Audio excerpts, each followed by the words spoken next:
Buenas tardes con todos y todas y todes. En esta oportunidad vamos a empezar un nuevo espacio para explorar un poco la política y el derecho. Yo soy Sebastián y también me conocen como Gary. Y esta tarde vamos a dar inicio a lo que se denominará el bloque Realpolitik.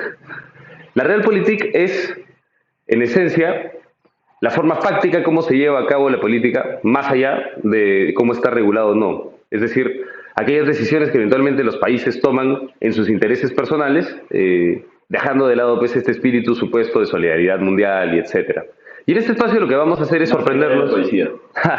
más allá de la poesía. Y lo que vamos a hacer es sorprendernos el uno al otro con momentos de la política nacional y vamos a ver pues si realmente estamos tan de acuerdo o no como creemos. Eh, Sí, bueno, esto es un programa piloto. La idea, creo que está explicando Gary está bien, que es nosotros vamos a sentarnos a conversar, a hablar sobre política. En un futuro esperemos que la gente pueda opinar y podamos interactuar con las personas. Esperamos que esto sea entretenido para ustedes. Empezamos. Yo soy Pepe, José Pimentel, pero Pepe, mi alias. Empezamos bien, Sí. Pepe. A ver, Gary, empecemos hablando pues por lo que se viene mañana, que seguramente esto va a ser publicado luego, o seguramente la mayoría de gente lo va a ver luego de las elecciones, ¿no? Pero estamos en plena campaña electoral. Bueno, Eh, ya cerró la campaña, ¿no? Oficialmente hoy día entiendo que ya no se puede hacer más campaña. bueno, cerramos la campaña. Mañana salimos a votar todos los peruanos, seguramente muy desalentados y seguramente sin idea, más allá de algunos cuantos escándalos como la infidelidad de Julio Guzmán, para ir a determinar nuestro voto en el Congreso. O sea, pero sin duda es interesante que sale lo de Julio Guzmán a puertas de la lid electoral, ¿no? Eso es un hecho que sucede hace ya pues casi un año y sin dudas es una manipulación política de la información, sí, totalmente de acuerdo. Pero también, por ejemplo, cuando la fiscalía agarra y vienen las delaciones de Brasil y entonces ellos ya tienen el bloque de información y empiezan a salir mágicamente, se empiezan No, a y además la filtrar. revelan, exacto. Claro, y empiezan a filtrarse, pero también se filtran a cuentagotas. O sea, no es que tenemos ya la relación de los codinomes y los soltamos todos, sino empiezan a Claro, darte uno por uno según conforme le conviene a la determinada agenda, en este caso del gobierno. exactamente. Y en este caso, digamos, ahí nadie quiere crucificar al mensajero. Entonces yo pienso que este es un caso también que, más allá de cómo haya llegado o no el mensaje, se tiene que tomar una posición sobre el hecho de fondo, y es que una persona como Julio Guzmán, que aspira a la presidencia del Perú, que lidera un movimiento que pretende llamar organizado, este, Que sea sincero, ¿no? Que empiece por ser sincero, que reconozca que de repente se equivocó, que sí, estuvo mal claro, lo que hizo, pero o sea, Galés se lo que hizo. de repente las cosas que tienen que ver con el gobernar un país o liderar un partido político no van tanto por lo otro, no lo sé. Tratar de justificar, decir, como en algún momento creo lo confrontó bien Alan García, ¿no? O sea, reconoció su error, le pidió disculpas a su esposo públicamente, a pesar de que mucha gente crea que fue una ridiculización. Me parece que es lo más correcto para todos los seres humanos y mucho más claro para los políticos, asumir errores y decir, bueno, sí lo hice, pero dejemos de hacer circo alrededor de esto. Pero Julio Guzmán creo que lo maneja mal, porque miente, ¿no? Deliberadamente, porque dice, fuimos a almorzar, pero se encuentran corazones, velas, ¿no? O sea, de repente era algo así como una cita romántica, pero él dice que no tiene nada que ver. Y luego de que va a buscar ayuda cuando se cruza, ¿no? Y se ve claramente en el video que se cruza el extintor y ni siquiera lo coge o hace un gesto como para hacer eso, ¿no? Y luego se va corriendo, no está su seguridad, qué raro que no esté su seguridad, ¿no? Luego no regresa, etcétera. Pero hay algo que justamente leía más temprano, que era una opinión de Jaime Altaos, que si bien no estoy siempre de acuerdo con él, sí es bastante importante ver cómo la política en el Perú se mueve en base al ataque, se mueve en base a votar por el mal menor, se mueve en base a votar por del que menos escándalos me he enterado últimamente, no se mueve en base a cómo se fundan la mayoría de sistemas democráticos, ¿no? Yo me siento identificado con una sociedad o con un modelo de sociedad, yo quiero que mi sociedad sea más esto o le preste más atención a tal cosa que a otra, eh, yo creo en ciertos ideales, en ciertos principios, y voto por ese partido en virtud de los ideales y los principios, sino que es, bueno, en algún momento fue voto por quien me regala algo más caro, ¿no? Y ahora es voto por el que menos haya salido en un programa amarillista, ¿no? En el que le destapó algún programa de chismes, un escándalo. O sea, pero digamos, es que es la realidad nacional. Es la realidad nacional porque yo considero que el principal problema que tenemos es el tremendo desinterés de la población en general hacia la cosa pública.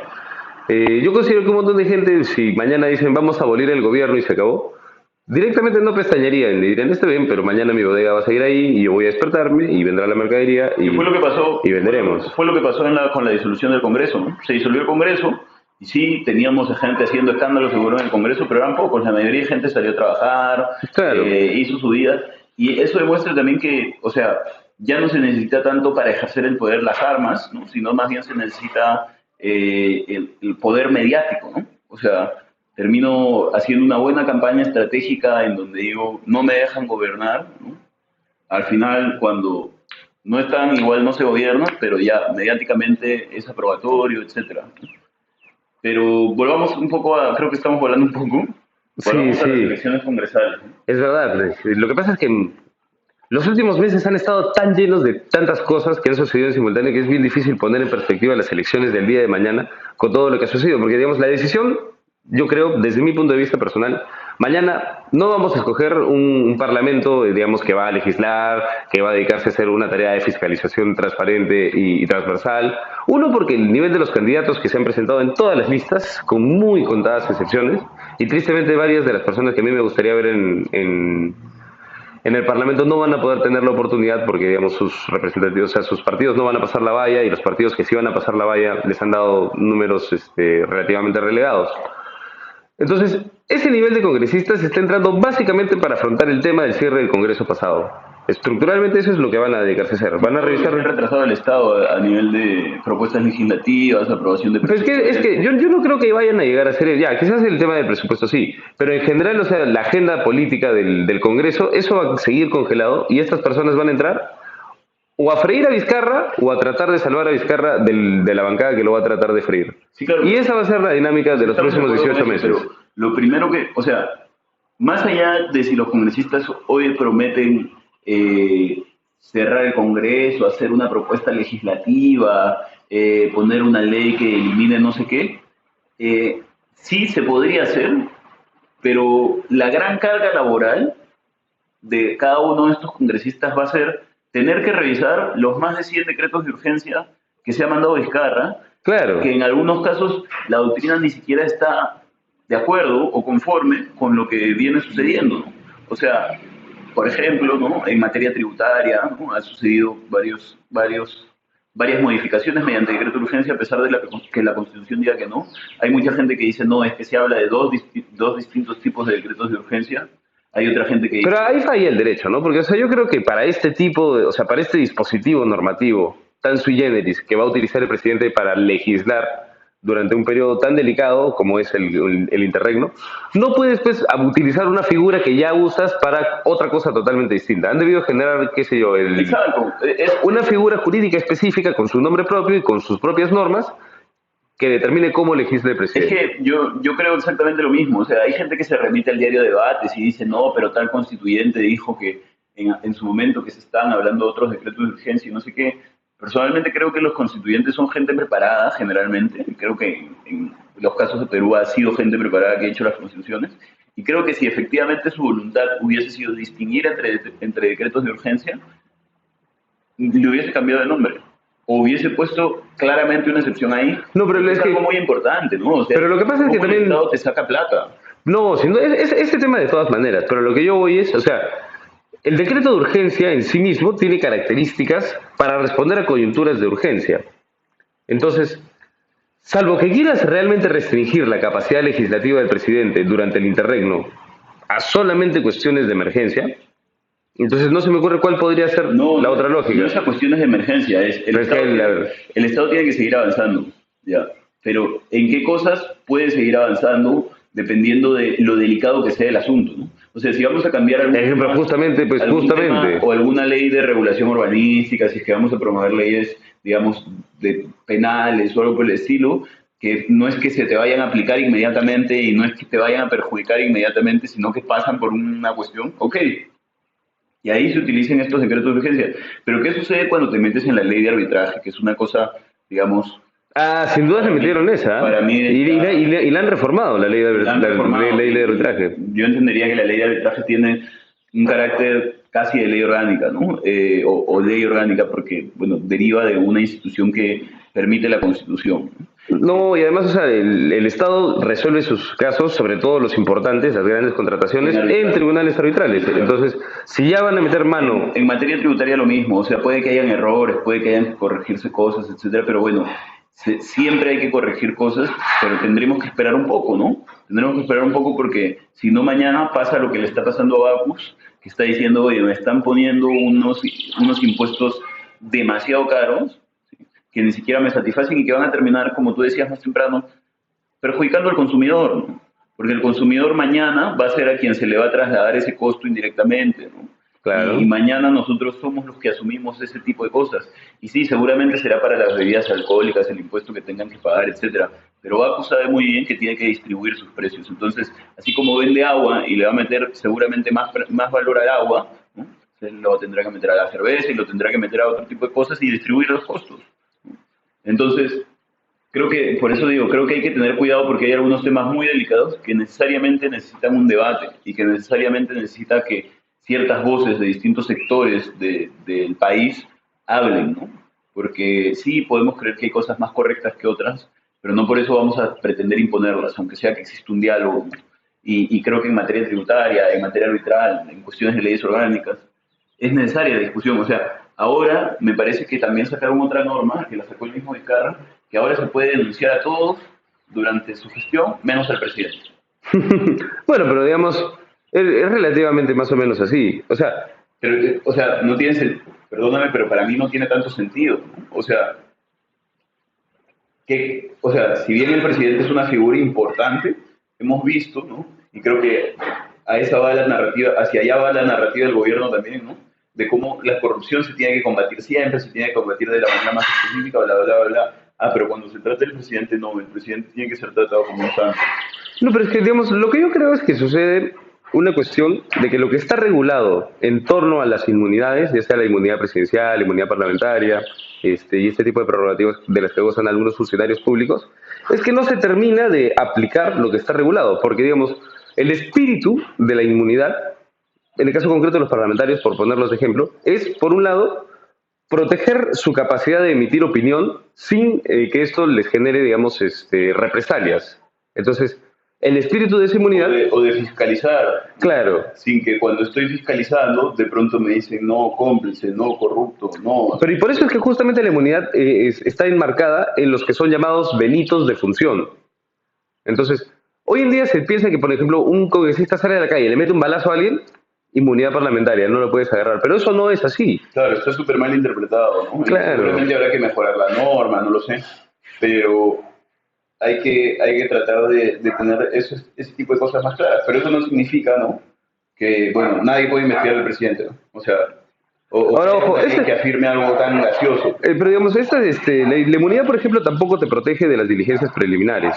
Es decir, tú puedes llevar diligencias preliminares contra sujetos que son pasibles de inmunidad.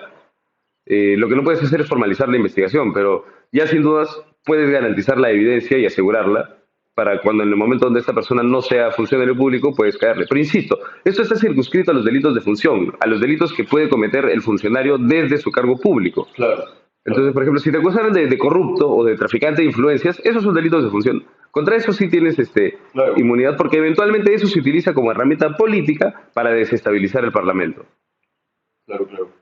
Bueno, volvamos a las elecciones de mañana, sí, sin dudas. El tema de las elecciones de mañana para mí es claro. Como decía hace un rato, los congresistas que están yendo no presentan, o sea, salvo contadas excepciones, tanto en la derecha como en el APRA, como en la izquierda, y como en los movimientos que representan, no sé, pues minorías, por ejemplo, el FREPA. No veo un candidato que diga si este pata la tiene clara, sabe perfectamente a qué está yendo. Y esto radica, o sea, redunda en lo que... ¿Qué propone el FREPAP que se ha vuelto tan famoso? Resucitar a Tauquisi.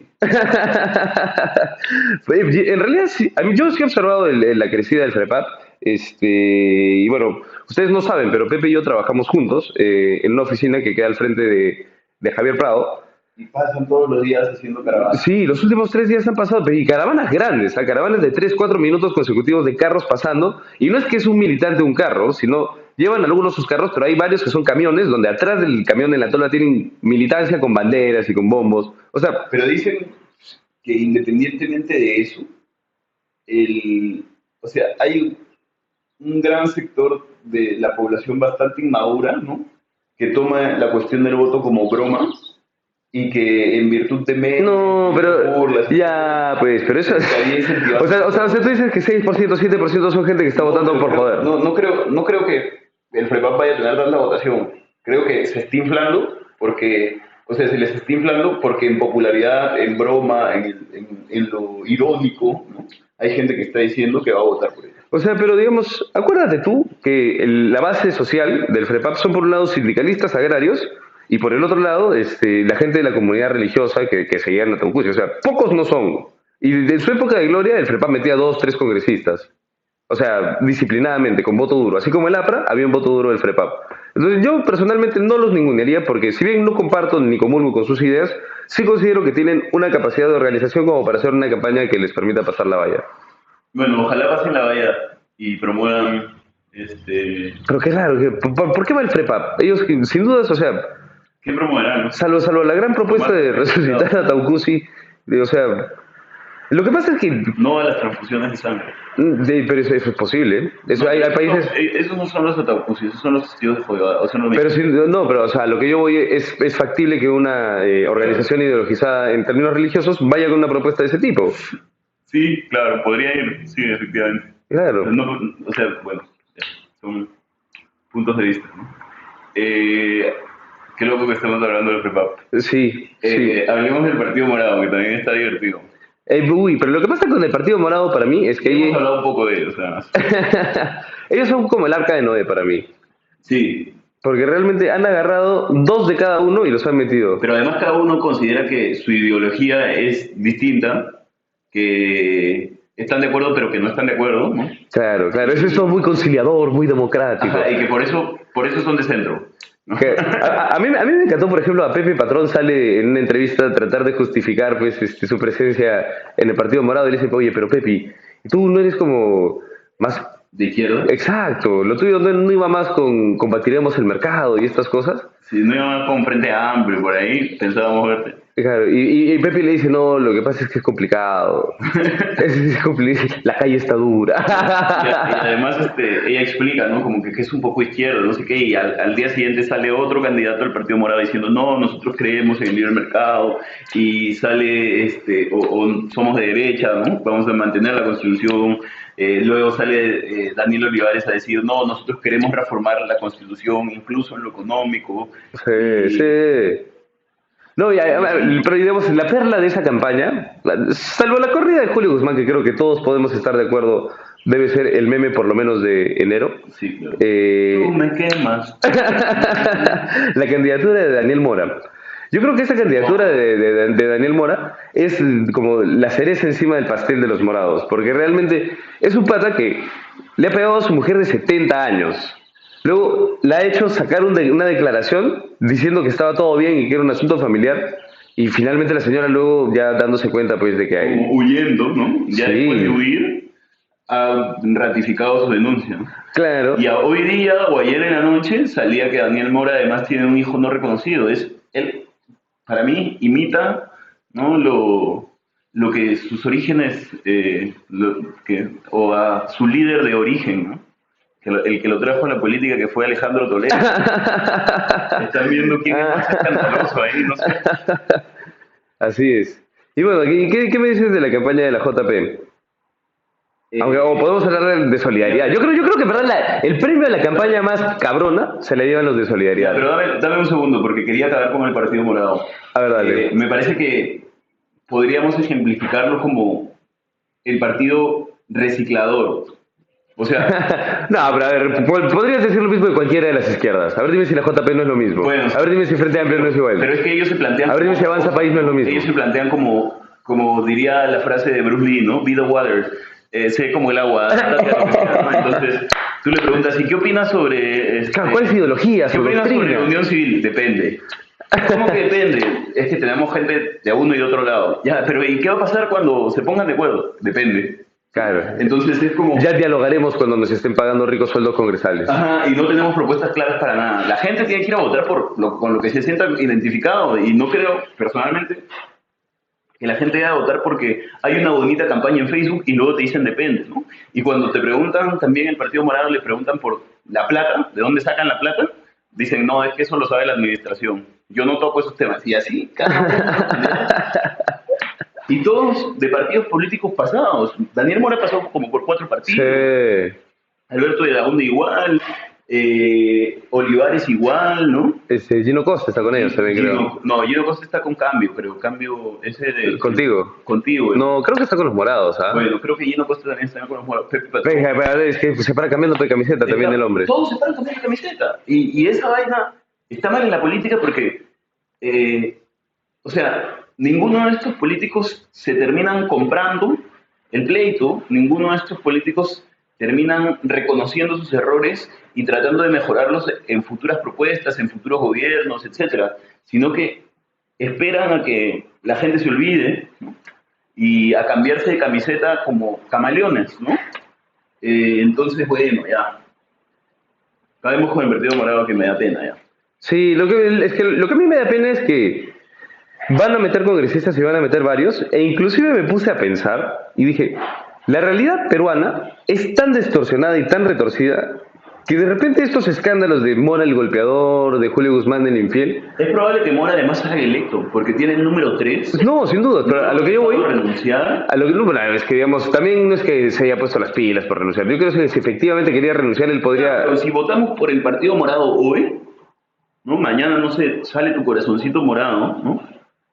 Y marcas, le estás regalando tus votos a Mora indirectamente. O sea, sin duda se está inflando su Estás voto. votando por un señor que no reconoce a la hija, que le pega a la mujer, que le hace mentir a la mujer. Pero eso es lo que yo te quería decir. Yo creo que existe un buen porcentaje de peruanos que se identifican afirmativamente con ese tipo de acciones. Y creo que eventualmente le va a hacer daño, quizás en sus votantes duros, probablemente los más pegados a la izquierda, pero yo sí creo que van a levantar un montón de voto de gente que dice, sí, pues efectivamente a la mujer hay que pegarla, a la mujer hay que serle infiel, porque no, o sea, no vamos a tapar el sol con un dedo. El Perú es una sociedad machista que sin dudas es muy capaz de premiar este tipo de actitudes antes de que sancionarlas. Sobre todo si es una cosa tan etérea y tan ambigua y anónima como es el voto.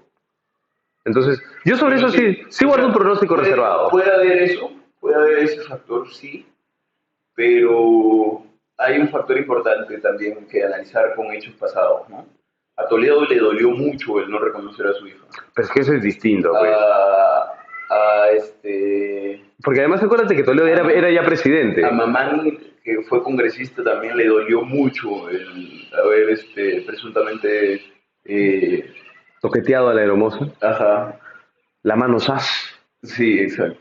Sí, un tarado, qué bestia. Pero lo más impresionante fue el nivel de los argumentos de la Comisión de Levantamiento de Inmunidad Parlamentaria para blindarlo. Yo realmente en ese momento sentí vergüenza ajena. Y dije, puta, por favor tráigame a sus ideas de vuelta. O sea, ya realmente estoy dispuesto a firmar ahorita que me traigan a sus ideas y me cambien a todos estos incompetentes. Sí, bueno. Ya. ¿JP o solidaridad? Solidaridad, yo creo. Porque mira, la JP tiene el tema de que se victimizan, pero digamos, yo creo que ya se le ha sacado un montón de jugo. Creo que, digamos, no ha habido todavía... O sea, es que ellos creen que están haciendo algo bien ahí. O sea, y están haciendo para mí algo moralmente reprochable y algo políticamente negativo incluso para ellos. O sea, no creo que la gente sea tan tonta, ¿no?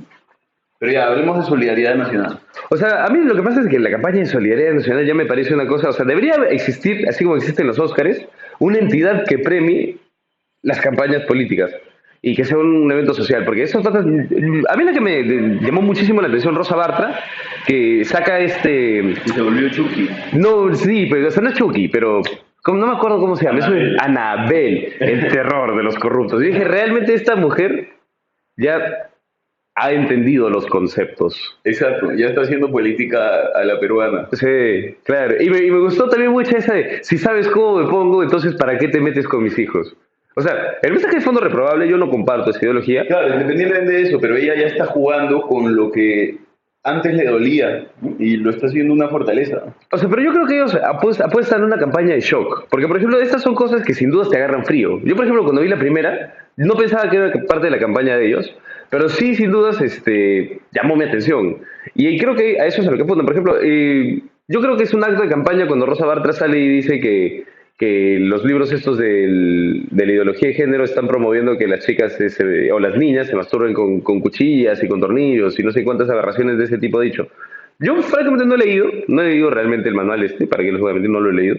Pero sin duda podría poner mis manos al fuego a que no dice que hay que masturbarse con Sí, cuchillos y tornillos. lo más probable es que no lo diga, ¿no? Pero está, como tú decías, hay un sector que es un voto duro, ¿no? Que es un voto que si tú le dices lo que quiere escuchar, va a votar por ti. Y a ese sector está apuntando Rosa Bartra, porque la verdad yo no veo que haya algún otro personaje conocido en Solidaridad Nacional. No, Jenny Vilcatoma. Bueno, Jenny Nicotoma, que, o sea, también ya le están basureando terriblemente. A mí Jenny Vilcatoma nunca me desagradó tanto, pero Pero que sí. no tiene tanta, o sea, no tiene tanta propuesta, no tiene tanta pegada. Y No, se pues que volvió ella, es famosa que. por investigar a Exacto. Humala. Es que ella era procuradora, si mal no me Sí, acuerdo, o fiscal. Procuradora, creo que era. corrupción, sí. Entonces ya, pues, sin duda una persona de ese perfil no la quieres legislando, la quieres fiscalizando. O sea, yo como bancada llevaría a mis parlamentarios con propuestas legislativas y llevaría otros parlamentarios para fiscalizar que sean especializados en la cuestión. Así como en el derecho. Cuando en el derecho, cuando tú quieres ser un abogado destacado, tienes que reducir el espectro de lo que profundizas. Porque claro, tú puedes hacer civil, penal, procesal, administrativo, y no ser muy bueno en ninguno de ellos y vas a tener un montón de casos de todos esos.